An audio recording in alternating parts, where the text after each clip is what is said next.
Welcome back to the PAC Sports Network for our halftime show as we're at the break between Franciscan and Grove City. And we are now joined by the head coach for Grove City men's basketball, Coach Steve Lamie. Coach, first off, as always, thanks so much for joining us and hope that you had a wonderful holiday season as well. But want to just kind of get your overall thoughts and feelings about this season thus far. What have been some of your takeaways up until this point of the year?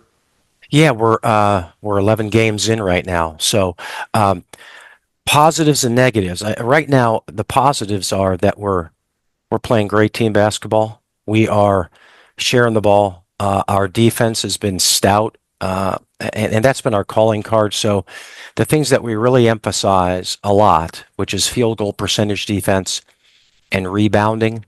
Um, we're the tops in the league right now, and that's great. The negatives or the things that we have to work on are just making open shots. So we're executing the offense, we think pretty well, but right now it's Mike Christensen and Kyle Randall that are carrying us, and we just need a little bit more help from the other guys in the lineup to support those two guys that are really carrying us offensively. Well, you mentioned Mike Christensen and obviously Kyle Randall as well. We'll get to them in a moment, but I want to stick with some of the key pieces you lost last year. Mhm. Obviously, an all-conference caliber player in Chase Yarbrough, Isaac Cherry, Jonah Bach, and his three-point prowess he possessed over the years. What has been the biggest challenge so far in trying to replace those three, and especially what they brought on the floor? Yeah, that's a great question. So, Chase brought us leadership, um, and he was able to score in so many different ways. He was a good three-point shooter, but an even better post player. For a guard, that's rare. And a tenacity, a toughness to him, and uh, you never replace a kid one to one with somebody else. Uh, the closest that I could describe would be probably Mike Christensen. He is like a Chase, an exceptional leader. He can score the ball inside. He's a good three-point shooter, maybe our best three-point shooter right now. And just like Chase, just that tough defender. So losing Chase and was maybe the most manageable part of it, just because of how Mike has stepped up. Jonah Bach, uh, our leading all-time three-point shooter in the college's history, we have not been able to replace, at least not with one person. And so that we've had to spread that out amongst a bunch of different players, but we haven't done that well enough, and that's part of our struggle. The other part is Isaac Cherry, who transferred. He entered the transfer portal, wanted to play Division II basketball, and he's on a Division II roster right now. And this whole nonsense with the transfer portal and NIL and et cetera, et cetera, et cetera, that is uh, that college sports are undergoing. Stupid me. I thought I was immune to it. Thinking that, hey, we're a Division III school or a high academic Christian school. People are coming here for a certain reason, and they're going to stay for 4 years. But that hurt us.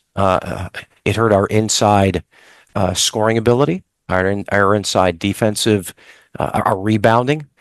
But thankfully, we have Austin Johncore there and a couple other guys that are trying to step into that role, but not in the same way that Isaac Cherry did.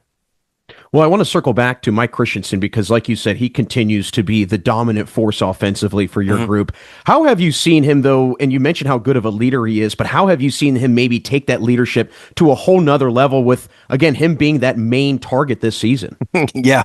Well, he's the one guy on our team that got 100% vote for captain. And this is not a banana republic, where everyone has to, or communism. They had choices, right? The guys had choices, but they all voted for him, and I voted for him twice. Vote early, vote often. So, but the way he's doing it is, and we've asked him to do this, like clone yourself.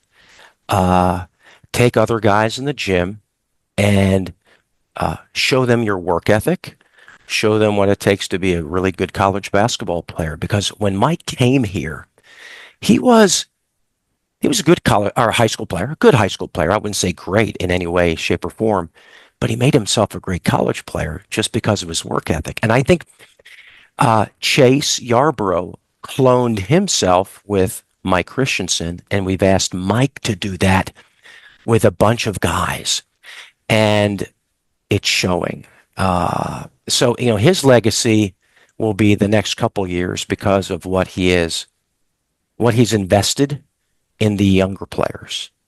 That's what I'm really proud of with him. Well, you obviously have so much belief in him, and for good reason. And also, Kyle Randall, I think, has really earned the trust of this Yeah. team and how good he's having of a senior season. What part of his game do you feel has kind of finally come around and is a big reason why he's playing so well? Yes, good question. I would say his confidence. Like he's always worked at the game, a really hard worker. Uh, but knowing that maybe you have the freedom to fail, like you're a captain. You've earned the right to do it basically anything you want on the floor because we trust your judgment and your work ethic. And so go out and play. And he doesn't need restrictions. He already puts those restrictions on himself because he has a good basketball IQ.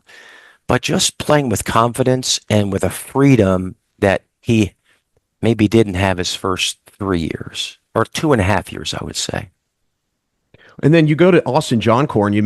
mentioned the ability that he's had to kind of replace Isaac Cherry some. What part of and where really on the floor have you felt his impact has been felt the most for this team? He's 6'9", and just sometimes his presence. He's out there, and he's 6'9", and he's mobile. Uh, his defense is getting better and better, but a 6'9" guy can get a lot of rebounds, not even by blocking out, but he does block out. Um, he can.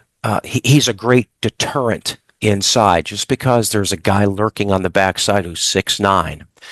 Um, and what he has to work on now is to be a consistent inside finisher.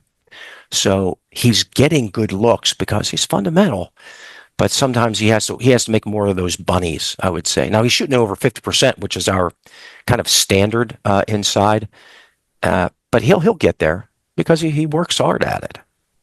What do you think makes this year's team stand out from other teams that you've had in the past? We've mentioned how a lot of leadership graduated, but you did bring back a Mm-hmm. lot of guys that are well aware of how things are ran at your program. So, what do you think stands out and makes this group very unique this season?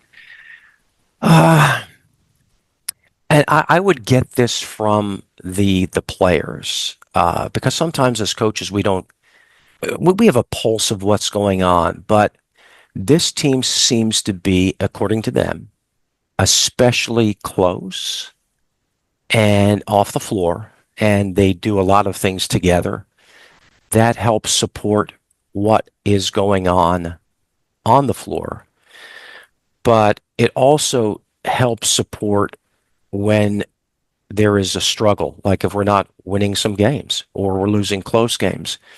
They their unity off the floor is helping us weather some tough games on the floor. So I would say that's something that is special about this team. Well, certainly have the makings of a really interesting and also exciting group this season that can make a big run. And coach, before we let you run, and as always, appreciate you taking a little time today. What do you think will be the key in this team in helping it make a deep run in the PAC and get back to the PAC championship game? Mm-hmm.